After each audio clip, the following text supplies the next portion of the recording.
Hi hello ನಮಸ್ತೆ, welcome to ಪಯಣ ಪ್ರತಿದಿನ. ಇವತ್ತು ಸರ್ ಎಂ ವಿಶ್ವೇಶ್ವರಯ್ಯವರ ಮನೆ ಹತ್ರ ಇದ್ದೀವಿ. ಭಾರತ ರತ್ನ ಅಲ್ಲ, ವಿಶ್ವಕ್ಕೆ ರತ್ನ ಅಂತ ಹೇಳಿದ್ರೆ ತಪ್ಪಾಗಲಾರ್ದು. ನೋಡಿ, ಅವರು ಹುಟ್ಟಿ ಬೆಳೆದಂತಹ ಮನೆ ಇದು. ಮುಂಚೆ ಇದನ್ನು ಹುಲ್ಲಿನ ಮನೆ ಇತ್ತಂತೆ ಇಲ್ಲಿ.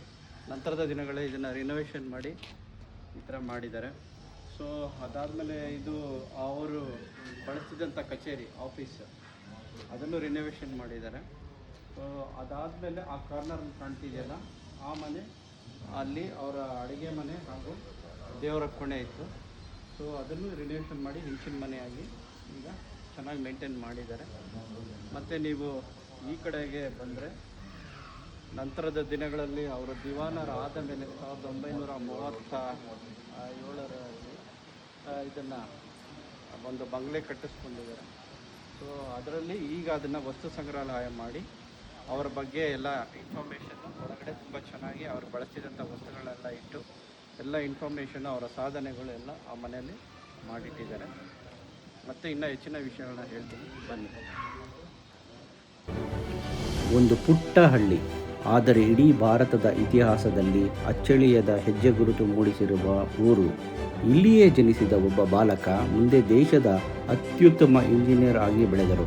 ಅವರ ಯೋಜನೆಗಳು ಇಂದಿಗೂ ಲಕ್ಷಾಂತರ ಜನರ ಬದುಕಿಗೆ ನೀರು, ವಿದ್ಯುತ್ ಮತ್ತು ಅಭಿವೃದ್ಧಿಯನ್ನು ತಂದುಕೊಡುತ್ತಿವೆ. ಅಲ್ಲಿನ ಪ್ರತಿಯೊಂದು ಕೋಣೆಯು ಅವರ ಶಿಸ್ತು, ಪರಿಶ್ರಮ ಮತ್ತು ದೇಶಭಕ್ತಿಯನ್ನು ನೆನಪಿಸುತ್ತದೆ. 1861 ಸೆಪ್ಟೆಂಬರ್ 15ರಂದು ಇದೇ ಮುದ್ದೇನಹಳ್ಳಿಯಲ್ಲಿ ಸರ್ ಎಂ ವಿ ಜನಿಸಿದರು. ಸಾಮಾನ್ಯ ಕುಟುಂಬದಲ್ಲಿ ಹುಟ್ಟಿದ ಅವರು ಬಾಲ್ಯದಲ್ಲೇ ತಂದೆಯನ್ನು ಕಳೆದುಕೊಂಡರು. ಆದರೂ ಶಿಕ್ಷಣದ ಮೇಲಿನ ಆಸಕ್ತಿ ಮತ್ತು ಪರಿಶ್ರಮದಿಂದ ಅವರು ಭಾರತದ ಶ್ರೇಷ್ಠ ಇಂಜಿನಿಯರ್ಗಳಲ್ಲಿ ಒಬ್ಬರಾದರು. KRS ಅಣೆಕಟ್ಟು, ಪ್ರವಾಹ ನಿಯಂತ್ರಣ ವ್ಯವಸ್ಥೆಗಳು, ನೀರಾವರಿ ಯೋಜನೆಗಳು, ಕೈಗಾರಿಕಾ ಅಭಿವೃದ್ಧಿ ಮತ್ತು ಆಧುನಿಕ ಕರ್ನಾಟಕದ ನಿರ್ಮಾಣದಲ್ಲಿ ಅವರ ಕೊಡುಗೆ ಅಪಾರ.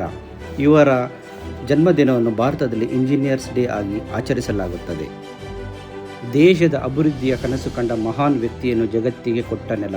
ಮುದ್ದೇನಹಳ್ಳಿ ಕೇವಲ ಒಂದು ಗ್ರಾಮವಲ್ಲ, ಅದು ಪರಿಶ್ರಮ, ಶಿಸ್ತು, ಜ್ಞಾನ ಮತ್ತು ದೇಶ ಸೇವೆಯ ಪ್ರತೀಕ. ಇವರ ಸಾಧನೆಗೆ ಭಾರತ ರತ್ನ ಪ್ರಶಸ್ತಿ ಕೊಟ್ಟು ಗೌರವಿಸಿದೆ.